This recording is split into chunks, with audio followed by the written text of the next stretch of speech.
Friends, సిరి కిచెన్కి స్వాగతం. నేను మిస్ని. ఎలా ఉన్నారండి? అందరూ బాగున్నారా? నేనైతే సూపర్గా ఉన్నానండి. అందరూ బాగుండాలి, అందులో నేను ఉండాలి. ఈరోజు విషయం ఏంటంటే, మా అబ్బాయి ఓజీ సినిమాకి టికెట్లు బుక్ చేశాడు. బుక్ చేస్తే నేను అన్నాను, ఎంచక్క బేవార్లో ఉండగా మల్టీప్లెక్స్కి వెళ్ళేవాళ్ళం, పాలకుల్లో ఉండగా గీతా మల్టీప్లెక్స్కి వెళ్ళేవాళ్ళం. చాలా బాగుండేది.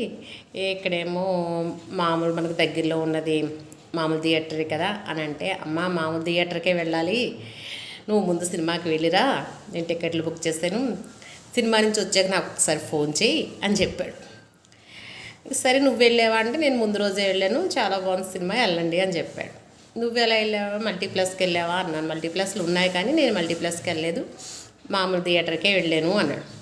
అదేంట్రా బాబు, చెన్నైలో మల్టీప్లెక్స్లో అవి ఉండగా చక్కగా వెళ్ళొచ్చు కదా సరదాగా అన్న. ఫ్రెండ్స్ అందరం కలిసి వెళ్ళాం, మామూలు థియేటర్కి వెళ్ళాం, ముందు నువ్వు సినిమాకి వెళ్ళరా, వచ్చాక నాకు ఫోన్ చేయి అన్నాడు. సరే రాత్రి సినిమా నుంచి వచ్చాక ఫోన్ చేస్తాను, ఎలా ఉంది అన్నాడు.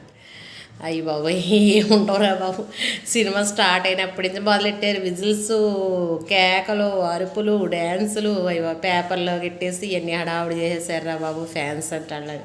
సినిమా అయిపోయి కూడా టైటిల్స్ వేసే కూడా లాస్ట్ని కూడా థియేటర్లో డ్యాన్సులు రా బాబు ఆ డైలాగులు చెప్పి అని చెప్పాడు. చెప్తే అప్పుడు అన్నాడు, అదే మరి మల్టీప్లెక్స్కి మామూలు హాల్కి తేడా, అక్కడ ఏంటంటే ఏమీ మాట్లాడకుండా సైలెంట్గా ఏ హడావుడు లేకుండా అలా కూర్చొని చూస్తాము.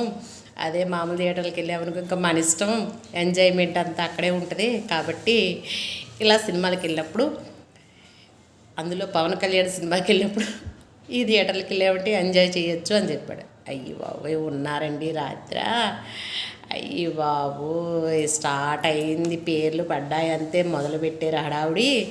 మళ్ళీ పేర్లు లాస్ట్న అయిపోయిన తర్వాత వెళ్ళిపోయే ముందు కూడా మెట్ల మీద డ్యాన్స్లేనండి బాబు, వేళ్ళు డ్యాన్సులు, కేకలు, అరుపులు, భలే ఉందండి. రాత్రి అయితే సూపర్గా ఎంజాయ్ చేస్తాం, నిజంగా చాలా బాగుంది.